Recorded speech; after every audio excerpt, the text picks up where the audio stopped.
धैर्य रखो, नाम जप करो, पहले पाप भस्म होने दो, फिर आप देख लेना, फिर हृदय नाच पड़ेगा। ये ऐसा आनंद का मार्ग है। ये ऐसा थोड़ी कि तुम्हें कोई भुलावे में डालने के लिए, क्या तुम दे दोगे? खुद भिखारी हो विषयों के, तुम दाता हो क्या? क्या दे दोगे? क्या है तुम्हारे पास? अरे सच्चिदानंद बप्पू भगवान श्री लालजू महाराज का जिन्होंने आश्रय लिया, उनको किसी विषयों की चाहत रखने वालों के आगे हाथ फैलाने की जरूरत है? प्रणत कामदम पद्मजार्चितम। तो क्यों वो तुम्हें प्यार कर रहे हैं? क्यों वो तुम्हें दुलार कर रहे हैं? तुम्हारे मंगल के लिए कर रहे हैं। तुमको जो मिल रहा है उसको स्वीकार कर लो तो तुम्हारा जीवन कृतार्थ हो जाएगा। क्या है तुम्हारे पास? अरे जिनके पास अपार धन है वो भी चिंता और शोक से जल रहे हैं, क्योंकि मृत्यु उनका इंतजार कर रही है। मृत्यु धन से थोड़ी हटाई जा सकती है।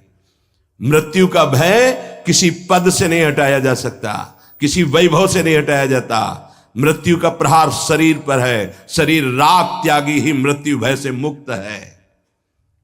राग का त्याग करना कोई खिलवाड़ नहीं है। भगवत अनुराग से शरीर के राग का त्याग होता है। यहां मलिनता बढ़ाते चले जा रहे हैं। वही भोग दृष्टि इतनी बढ़ जाती है कि अपनी बेटी बहन के प्रति भी दृष्टि बढ़ जाएगी। कलिकाल विहाल के मनुजा ने मानत को अनुजा तनुजा। चाहे वो गुरु बहन हो, चाहे वो सगी बहन हो, चाहे वो बहन के समान पूज्य हो, जब दृष्टि मलिन तो वो मलिन ही देखती चली जाएगी। जब तक प्रेम जल से हृदय नहीं धोया जाता तब तक मलिनता का अंश बड़ी बड़ी साधना करने पर भी बना रहता है। अभी अनंत जन्मों से माया में आसक्त चित्त होकर के नाना प्रकार के शुभ अशुभ कर्म करने वाले जब भगवत कृपा से पुनः सत्संग प्राप्त करते हैं और साधन मार्ग में लगते हैं तो माया अपना प्रबल रूप धारण करती है। या तो ऐसी अनुकूलता प्रदान करती है कि वो भूल जाए, और या ऐसी प्रतिकूलता झोंक देती है कि उसको लगता है कुछ नाम जपने से नहीं, कुछ साधन करने से नहीं, दुख तो वैसे ही घेरे हुए है।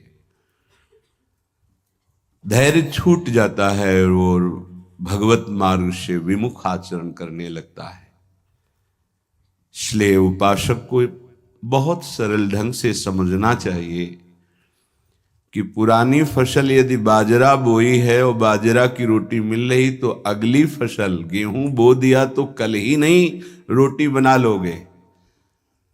5-6 महीने लगेंगे किसान मेहनत करके, खेती तैयार करके, दाना बो करके, सींच करके, संभाल करके, फिर भी वो अतिवृष्टि अनावृष्टि ओले वृष्टि आदि से बच जाए, सुरक्षित हो जाए, तो सुरक्षित अनाज घर आ जाए, फिर वो पीस कर रोटी बना सकता है। तुम अनंत जन्मों से मनमानी आचरण करते रहे, आज नाम शुरू किया है तो वो तूफान नहीं उठेगा। नष्ट करने के लिए वो अपना स्वरूप धारण करेगा। उसकी गुलामी सहते रहे हो अभी, काम क्रोध लोभ मोह मद मत्सर। अब तुमको धैर्य पूर्वक नाम को पकड़े रहना। जैसे आंधी चले तो हम पहाड़ का आश्रय ले लें, हटे ना इधर उधर, तो आंधी तूफान पहाड़ को नहीं उड़ा सकती। ऐसे ही श्री भगवान कह रहे मामेव ए प्रपद्यन्ते माया में ताम तरंतिते। माया का तूफान आएगा पर तुम मेरे चरणों को पकड़े रहना, छोड़ना नहीं। पर ये जिनका मलिन हृदय है ना, वो सोचते हैं 4 दिन नाम जप करेंगे सारे दुख मिट जाएंगे। हाँ पक्का मिट जाएंगे, जड़ से मिट जाएंगे, पर धैर्य पूर्वक जीवन को आगे बढ़ाओ। भगवत विमुख होने से तुम्हारा मंगल ही अमंगल है, भगवत सन्मुख होने पर मंगल ही मंगल है। थोड़ा धैर्य धारण करो, तुम्हारी ये फसल तैयार हो जाए, फिर देखना आनंदित हो जाओगे। पर ये कुसंग मन का और तन का, ये दोनों परमार्थ में टिकने नहीं देते। जहां ऐसे मित्र जन मिले जो गलत आचरण करने वाले होते हैं, वो पूछते हैं तुमने शराब छोड़ दिया, मांस छोड़ दिया, तुम नाम जप करने लगे, कुछ लाभ हुआ? अरे कुछ नहीं होने वाला, तुम देख लो करके। उसके दिमाग में माया तो आक्रमण किए ही है, तत्काल नकारात्मक भाव आ जाता है कि नहीं नहीं, भगवत मार्ग में कुछ नहीं मिला, ठीक कह रहे हो, तो आओ हमारे संग फिर हो जाओ। फिर वो माया के मलिनाचरणों में उतर जाता है। वो संत द्रोह, भगवत द्रोह उसके हृदय में अपना स्थान बना लेता है। फिर जन्म जन्मांतर, युग युगांतर कब अवसर आएगा भगवत मार्ग में चलने का। इसलिए जिनको सत्संग मिला है, जिनको नाम जपने का सौभाग्य मिला है, उनको बहुत धैर्यवान होना पड़ेगा। इसको ऐसे पकड़ना होगा कि जैसे हम बहुत बीमार हैं और इस औषधि के सिवा अब हमारा कोई रास्ता नहीं बचने का, अब हमको कोई औषधि खानी ही है। जा सुनाम भव भेषज हरनि घोर त्रिशूल, तीनों तापों का नाश करने की सामर्थ्य और संसार समुद्र से पार करने की सुदृढ़ नौका, भवरोग की अचूक औषधि नाम है। हमारा भाव बने न बने, भाव बिगड़ जाए, कोई बात नहीं, तुम नाम मत छोड़ना, हमारी प्रार्थना मानना, नहीं तो ये तूफान माया का आपको उड़ा ले जाएगा, परमार्थ में नहीं खड़ा होने देगा। बहुत धैर्यपूर्वक दीर्घ काल तक चला जाता है। धैर्य कहते हैं लाभ मिले ना मिले, हानि मिले, अपमान मिले, सम्मान मिले, हम किसी भी स्थिति में अब नाम नहीं छोड़ सकते। वो जीत जाएगा माया से। विपक्ष बहुत जोरदार है, आप क्या समझते हो? आप भगवान के अंश हो, ये भूल चुके हो, लेकिन वो नहीं भूली, वो भगवान की शक्ति है।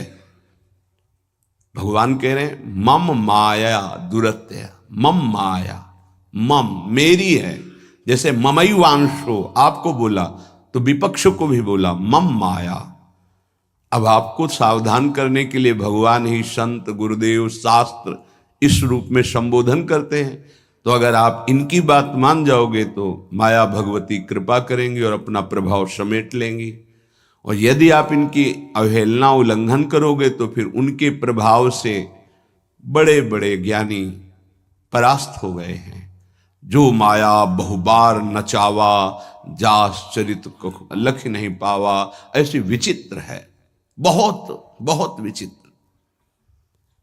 जो ज्ञानिन कर चित अपरई, बरी आई विमोह बस करई, ऐसी प्रचंड माया है। इसलिए जिनके कानों में आवाज पहुंच रही हो, हमारी प्रार्थना है, बहुत जन्मों से भटक रहे हैं, ये दुख सुख के प्रलोभन और भय में आकर के नाम न छोड़ दीजिए। ऐसा भी हो सकता है कि नाम जपना शुरू करें, आपकी नौकरी लग जाए, आपका काम बन जाए, आपकी अनुकूलता बढ़ जाए। ये नाम का फल नहीं है, ध्यान रखना, ये नाम का फल नहीं है। हम स्पष्ट आपको कह रहे हैं कि जब से आपने नाम जपना शुरू किया आपका सब मंगल होने लगा, ये नहीं है। ये आपके पुण्यों का है, पूर्व पुण्यों का है। ये नाम आपको सामर्थ्य देखा, दुख और सुख दोनों सहकर परमानंद की प्राप्ति। ये विषयानंद नाम के फल से नहीं। आप नाम जपना शुरू किए, सब कुछ बिगड़ना शुरू हो गया, ये नाम का फल नहीं है। ये आपके पाप नष्ट हो रहे हैं। विवेक पूर्वक चलिए। अगर विवेक नहीं धारण करेंगे तो फिर सब मार्ग छूट जाएगा। विवेक इसी से उत्पन्न होता है, सत्संग से। जहां विवेक जागृत हुआ वो आपको टिका देगा परमार्थ में, नहीं तो बहुत बलवती भगवान की माया है। जब लोगों के विचार सुने तो लगता है कैसे निकल पाएंगे इस माया से। आप निकलना ना चाहे तो किसी की सामर्थ्य नहीं कि आपको निकाल सके। स्वयं श्री भगवान आपके हृदय में बैठे हैं। क्या हो रहा है? दुर्गति हो रही। क्यों? क्योंकि आप नहीं निकलना चाहते, इसलिए। भगवान हृदय में बैठे हैं, नहीं निकल पा रहे हो, बात मान लो। आप निकलना चाहो तो निकल सकते हो, आप न निकलना चाहो तो किसी की ताकत नहीं कि आपको इस माया प्रपंच से निकाल सके। इसलिए आपसे प्रार्थना है कि आप निकलने की कोशिश कीजिए। इसका बड़ा ही प्रलोभन और भुलावा प्रभाव है। प्रलोभन और भुलावा, एक क्षण में भुला दे सारे ज्ञान विज्ञान को और अपने में आकर्षित कर दे, उसका नाम माया। ऐसे प्रलोभन फेंक दे कि जानबूझकर तुम भगवान को भूल जाओ और उन प्रलोभनों में लग जाओ, उसका नाम माया। सावधान हो जाइए। इसके प्रलोभनों में, इसके भोगों में आज तक कभी कोई सुखी और तृप्त नहीं हुआ। तुम्हें अब जो मार्ग मिला है ये तृप्ति का मार्ग है। तृप्त हो जाओगे, हाथ उठा के कहोगे अब कछुनाथ न चाहिए मोरे। देख लेना, चलो तो आगे। वैभव, जब ब्रह्मा जी नमस्कार करते हैं तो इससे बड़ा वैभव क्या हो सकता है। भक्त को ब्रह्मा जी भी नमस्कार करते हैं। ब्रह्मा जी की बात जाने दो, जिनके नाभि कमल से ब्रह्मा प्रकट हुए, भगवान भी उनके पीछे पीछे डोलते कि चरण रज पड़ जाए और मैं पावन हो जाऊं। ये केवल अलंकारिक शब्द नहीं है, ऐसा ही है। पग चापू और सेज बिछाऊं, नौकर बनूं हजाम, हाकू बैल बनो गडवारो, बिना तनख्वाह रथवान, यही तो मेरे मन में ठनी, भगत मेरे मुकुटमणि। मैं भक्तन को दास, भगत मेरे मुकुटमणि। ये मार्ग आप चयन किए हैं भगवत कृपा से, तो इसमें आपको टिकना होगा, इसमें आपको परीक्षा देनी होगी। जितना पढ़ाया जाता है उतनी ही परीक्षा होती है, उसके आगे नहीं होती, ध्यान रखना। अध्यापक जितना आपको पढ़ाता है उसी पे प्रश्न करता है। तो जितना आपको सत्संग सुनाया गया, जितने में आपकी भूमिका भक्ति की है जैसी भी, उतना ही प्रश्न होगा, उसके आगे प्रश्न नहीं होगा। उतने पे तो आपको सफल होना पड़ेगा। नहीं सफल होगे तो फिर पढ़ाई कीजिए, फिर प्रश्न आएगा। जब आपको परमार्थ पद में, परम पद में आरूढ़ होना है तो आपको ये निर्णय करना ही पड़ेगा। एक तरफ माया है, एक तरफ भगवान है। माया को साधन बनाकर भगवान की प्राप्ति की जाती है, भगवान को साधन बनाकर माया की प्राप्ति नहीं की जाती। प्रायः लोग इसी भुलावे में हैं कि भगवान को साधन बना लेते हैं और माया साध्य बन जाती है। मुझे ये चाहिए, नहीं मिला तो तुम भगवान नहीं। ये परमार्थ ऐसे नहीं चला जाता, धैर्य पूर्वक चला जाता है। अगर धैर्य का अवलंबन नहीं लेंगे, विवेक का प्रयोग नहीं करेंगे, विवेक है आपके पास, ऐसा नहीं कि आपके पास विवेक नहीं है, पर आपका विवेक ढका हुआ है। ये सत्संग उसी विवेक को जागृत करता है। आप सत्संगी हो, आप भुलावे में मत आइए। ये माया अपने पार्षदों के द्वारा आपको ठगना चाहेगी। आपने प्रभु को छोड़ दिया, प्रभु की क्या हानि होगी। आप अपनी दशा पर विचार कीजिए, डूब जाओगे, ये माया डुबो देगी। अनंत जन्म भटकते भटकते आज अवसर मिला है भगवत प्राप्ति का, ये आप जान नहीं पा रहे हैं। ये अवसर चला गया तो फिर आप पछताएंगे, कोई अवसर हाथ नहीं मिलेगा। पशु पक्षी बनने के बाद विवेक एकदम ढका रहता है, केवल उतना ही काम करता है, आहार विहार मैथुन निद्रा, बस। वो भगवत प्राप्ति करनी है, मेरा नया जन्म हो, कुछ विवेक नहीं रहता। आप में ये विवेक जागृत है। आप विवेक पूर्वक परमार्थ को पकड़िए, इस माया की चालों को मत देखिए, सह जाइए, दुख सुख को सह जाइए।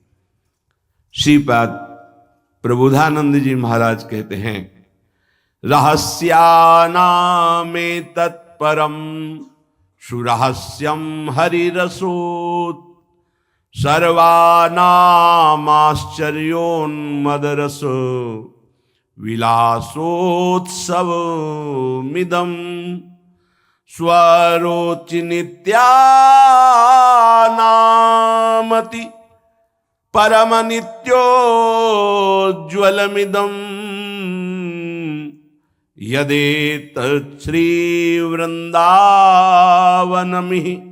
दृशो नंदयति नः। रहस्यों का परम रहस्य वृंदावन का प्रेम रहस्य है।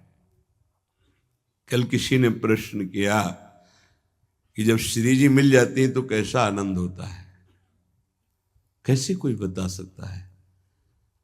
जब लौकिक वस्तु के आनंद के वर्णन की सामर्थ्य जिह्वा में नहीं है तो अलौकिक चिदानंद प्रेम रस का वर्णन कैसे कर सकती है। आपको कोई भी मृदु पदार्थ पवाया गया, कैसा है? बोले मीठा। कितना मीठा है? बहुत मीठा है। नहीं, बहुत मीठा कितना? खत्म। बोलो आगे इसके शब्द क्या है आपके पास उसका स्वाद बखा लेने का? उत्तर हो सकता है कि आप पाकर देख लीजिए, अन्यथा नहीं। जब प्राकृतिक मायाकृत वस्तु के आनंद का आप वर्णन करने में असमर्थ हैं, तो चिदानंद को कैसे वर्णन कर सकते जहां वाणी का ही प्रवेश नहीं है? रहस्यानामेतत्, जितने आनंद के रहस्य हैं, बहुत सी साधनाओं में आनंद है। परम सुरहस्यम हरिरसोत, ये परम रहस्यमय वृंदावन का प्रेम रस है। देख देख फूल भई। आह, जब अत्यंत आसक्ति ममता प्रिया प्रीतम से हो जाती है, उनका नाम जप करते हुए, लीला गायन करते हुए, रसिकों की कृपा प्रसाद से जब ऐसी ममता हो जाती, मेरी श्यामा जो, मेरे लाल जो, तब जाकर के हृदय में ये फूल भई। वो मुस्कुरा रहे, वन विहार कर रहे, वो झूल रहे, नौका विहार कर रहे, खेल रहे, उपासक का हृदय परमानंद की बाढ़ में आ रहा है। बड़ा ये रहस्यमय आनंद है। देखो, अपने बच्चे को जब खेलते हुए मां देखती है, तो उसके हृदय में जो होता है वो कोई दूसरी माता अनुमान भी नहीं लगा सकती है। नवीन बधू और उसका बेटा दोनों एक कांत कमरे में बैठे हास प्रयास कर रहे हैं, और वो कहीं से देख पाई मां, तो उसके हृदय में क्या होगा? एक अद्भुत आनंद। और वो मनाएगी, हे विधाता, आपने मेरी मनोकामना पूर्ण कर दी। मेरे बेटा बहू जैसे हंस रहे, खेल रहे, सदैव ऐसे आनंदित रहे। ऐसे बेटे को खेलते देखकर उसको आनंद हो रहा है। छोटी सी मायाकृत ममता में उसका हृदय आशीष देता है, आशीर्वाद देता है। और महाचिदानंद भाव को प्राप्त रसिक जन जब आनंद समुद्र प्रभु और आनंद समुद्र का सार सांद्रानंद घन प्रेम मूर्ति किशोरी, जब इनको देखते, जो भगवान शंकर के ध्यान में आ जाए तो उन्माद अवस्था को प्राप्त हो जाते हैं। वो प्रभु और वो प्रिया जो सामने खेल रहे हैं, उस उपासक के आनंद का कैसे कोई वर्णन करे? उसके हृदय में असीम रहस्यमय प्रेम प्रकाशित होता है। रहस्यानामेतत्, जितने रहस्यमय आनंद है, उन सब आनंदों का परम सुरहस्यम, परम रहस्यमय जो प्रेमानंद है, वो वृंदावन प्रदान करता है। हरि रसोत, अभी किसी संग के प्रभाव से थोड़ा आनंद स्फुरित होता है। जैसे सत्संग सुन रहे, कोई भावात्मक बात आई, आपको आनंद, ये स्रोत नहीं है, ये संग का प्रभाव है कुछ क्षण के लिए। जैसे कोई कहते हैं, जब मैं वृंदावन आता हूं तो हमारा मन भक्ति में रम जाता है, पर जब यहां से जाता हूं तो कुछ ही समय बाद वो बात नहीं रहती है। क्यों? क्योंकि यहां का प्रभाव है, यहां भक्ति नृत्य कर रही है, और यहां साधु मंडली में आप बैठ करके भगवत चर्चा सुनते हैं, आपके तत्काल पाप नष्ट हो रहे हैं। दरस परस अघनाश, आप दर्शन कर रहे हैं। आप सामूहिक रूप से बैठे हैं, इस सभा में आप ही नहीं बैठे हैं, इस सभा में प्रभु भी बैठे हैं। मदभक्ता यत्र गायन्ति तत्र तिष्ठामि नारदा, जहां मेरे भक्त मेरा गायन, यहां अखंड भगवान नाम कीर्तन वाणी का गायन, भगवत चर्चा होती है, तो आपके हृदय में भक्ति का रंग तो बढ़ेगा ही, पर स्थायी तभी हो सकता है जब आप उस रंग को सुरक्षित रखें, माया के रंग का प्रवेश ना पड़ पावे, तब। इसीलिए कहा जाता है, आप निरंतर नाम जप करें तो नाम पाहरू दिवस निशि, रात दिन नाम का पहरा लग जाएगा तो माया प्रवेश ही नहीं करेगी। बात यह है, आपके अंदर जो धरोहर जागृत हुई, आपके अंदर थी, उसे जागृत की गई है सत्संग के द्वारा। अब आप मलिन ना होने पावे, पर्दा ना पड़ने पावे उस पर, उसके लिए पहरेदार रखना होगा कि अंदर माया प्रवेश ना करे। वो पहरेदार है नाम। नाम पाहरू दिवस निशी, रात दिन पहरा नाम का है। और ध्यान तुम्हार कपाट, प्रभु का ध्यान कर रहे हैं तो मानो दरवाजा बंद है, माया प्रवेश नहीं कर सकती। राधा वल्लभ लाल को हृदय ध्यान मुख नाम, तो माया प्रवेश ही नहीं कर सकती। अब आप चिंतन के लिए दरवाजा खुला रखे हैं, इंद्रियों के द्वार, खूब माया का चिंतन स्वतंत्र रूप से कर रहे हैं। नाम को भूले हुए तो दुर्दशा तो हो ही जाएगी। परम आनंद की तरफ बढ़ने के लिए दरवाजा बंद करो इंद्रियों के, और नाम का पहरा बैठा दो। देखते हैं माया कैसे प्रवेश करती है। सर्वानामाश्चर्योन्मद रस, सर्वाश्चर्य में उन्माद आनंद का प्रकट करने वाला वृंदावन धाम है। पक्का ये कोई लिखा ही नहीं है, ऐसा है।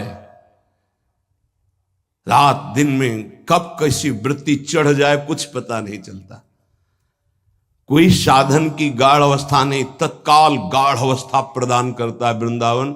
सहस्त्रों बार ये अनुभव हुआ कि ये तो केवल वृंदावन की कृपा से, सहस्त्रों बार। सर्वानाम आश्चर्योन्मद रस विलासोत्सवमिदम, इदम वृंदावन विलासोत्सव। हमारे प्रिया प्रीतम का जो प्रेम रस विलास है। नव निकुंज अभिराम श्याम संग, नीको बन्यो समाज। जैसे हित हरिवंश विलास रास जुत, जोरी अविचल राज।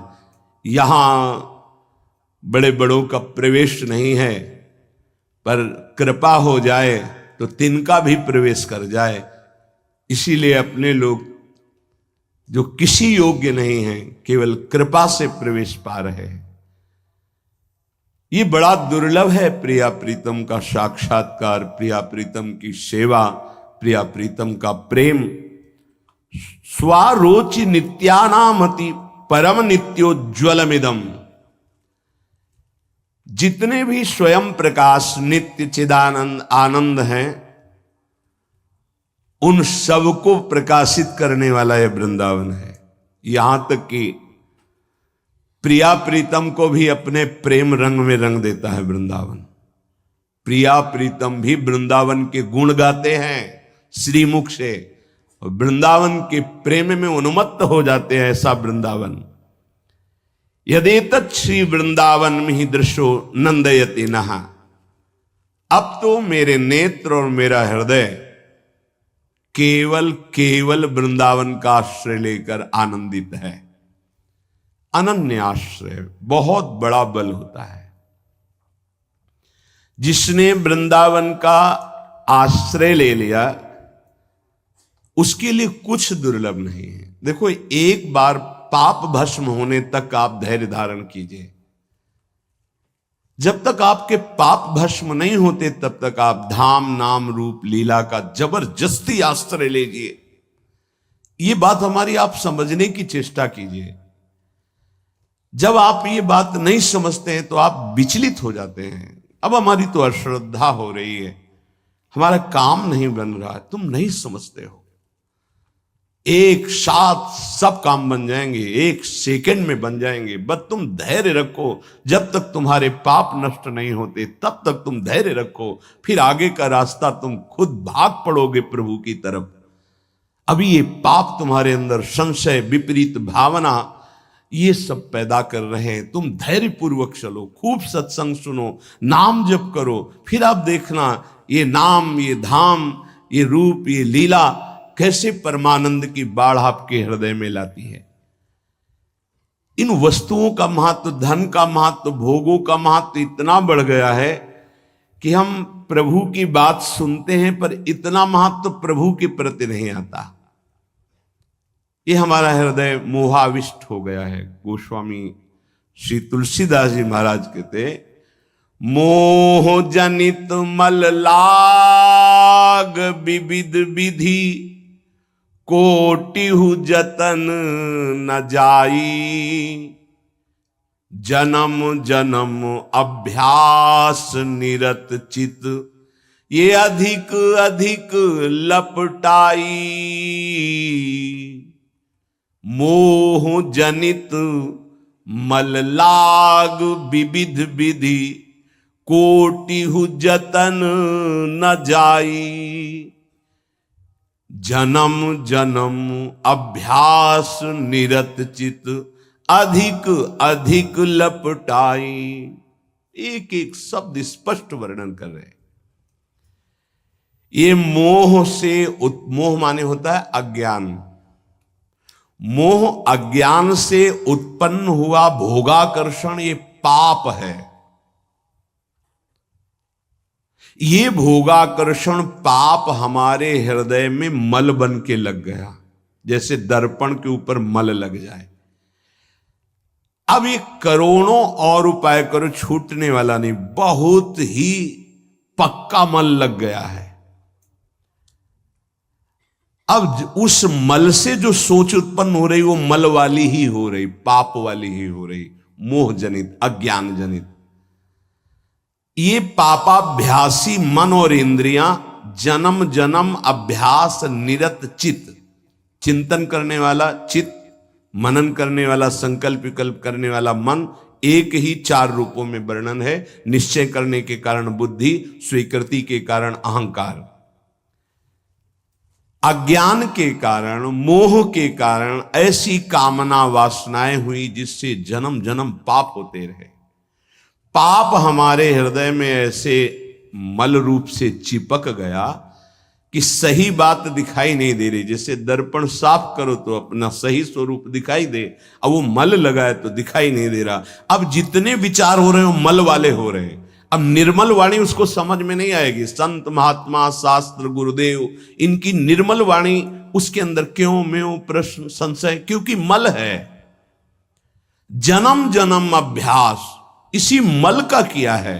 अधिक अधिक लपटाई, जहां छुटाने का अवसर मिला मानव देह में, वहां और पोत रहा है ऊपर से पाप रूपी मल अपने हृदय में।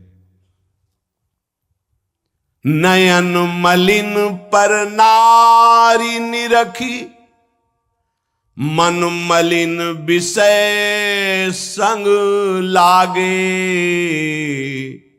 हृदय मलिन वासना मान मद, जीव सहज सुख त्यागे। आंखें मलिन हो गई, कैसे प्रभु को देख पाए? नहीं देख पाते। संत दर्शन, भगवत श्री विग्रह दर्शन, ये भी नहीं हो पाते। देखते हैं मलिन हृदय है ना, वो देख ही नहीं पाते। देखते हैं प्रभु के सामने गए, प्रभु में आंख नहीं मिला सकते। वो इधर उधर का विषय सामग्री देखी, दोष दर्शन किया, चल दिए। वो देख ही नहीं पाते जो देखना चाहिए, क्योंकि नेत्र मलयुक्त हो गए। क्या? कैसे मल? पराई माता बहनों की तरफ काम दृष्टि से देख देख करके, दूसरों के दोष दर्शन कर करके ये अपने नेत्रों को मलिन कर लिया। नयन मलिन पर नारी निरखी, मन मलिन विषय संग लागे। ये मन मलिन हो गया, क्या? विषय भोग का चिंतन करके। जिधर देखे, अब ये अभ्यास तुमसे महापाप कराएगा, भगवान के प्रति भी कर लेगा। ये देवी शक्ति के प्रति भी ऐसे ही मलिन भाव कर लेगा। जहां हमको पावन भाव करना चाहिए तो ये पापी मन वहां भी पाप का ही श्रृंगार रचता है हृदय में। भगवान भगवान मुझे ऐसा दंड दे रहे हैं, भगवान है। कहां भगवान? करो मनमानी पाप, तुम्हें भगवान दिखाई देंगे, तुम्हें भगवान से के निर्णय का पता चल पाएगा। इसीलिए कहते